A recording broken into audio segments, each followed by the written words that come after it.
BJP की सरकार ने असंगठित अर्थव्यवस्था पर आक्रमण किया है और आपको गुलाम बनाने की कोशिश की जा रही है।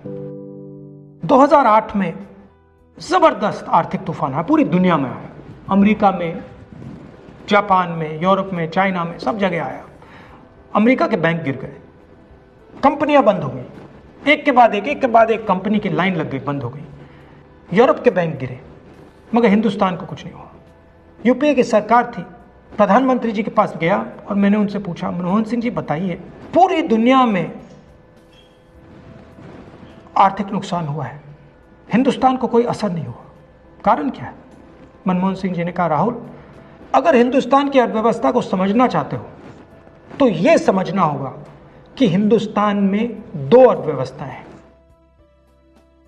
पहली असंगठित अर्थव्यवस्था और दूसरी संगठित अर्थव्यवस्था। संगठित अर्थव्यवस्था में बड़ी कंपनियां, नाम आप जानते हो।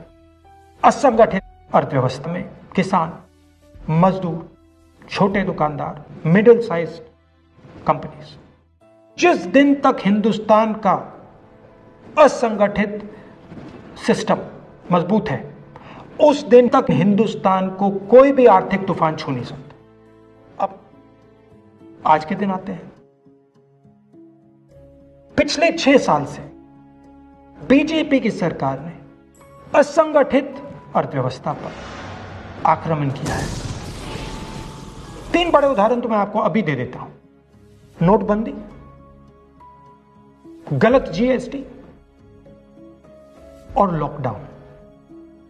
आप यह मत सोचिए कि लॉकडाउन के पीछे सोच नहीं थी।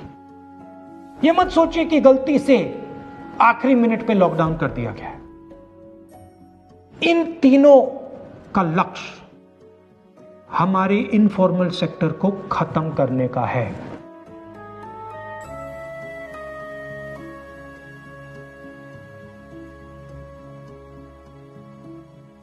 प्रधानमंत्री जी को अगर सरकार चलानी है, मीडिया की जरूरत है, मार्केटिंग की जरूरत है।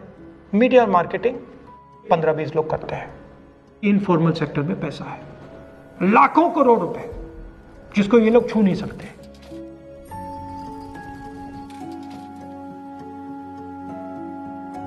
इसको ये लोग तोड़ना चाहते हैं, पैसा लेना चाहते हैं। इसका नतीजा आएगा।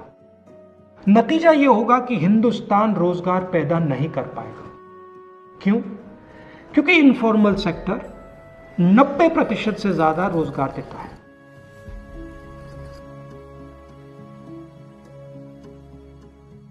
जिस दिन इनफॉर्मल सेक्टर खत्म हो गया, नष्ट हो गया, उस दिन हिंदुस्तान रोजगार पैदा नहीं कर पाएगा। आप ही इस देश को चलाते हो, आप ही इस देश को आगे ले जाते हो, और आपके खिलाफ साजिश हो रही है। आपको ठगा जा रहा है और आपको गुलाम बनाने की कोशिश की जा रही है। हमें इस आक्रमण को पहचानना पड़ेगा और पूरे देश को मिलकर इसके खिलाफ लड़ना पड़ेगा।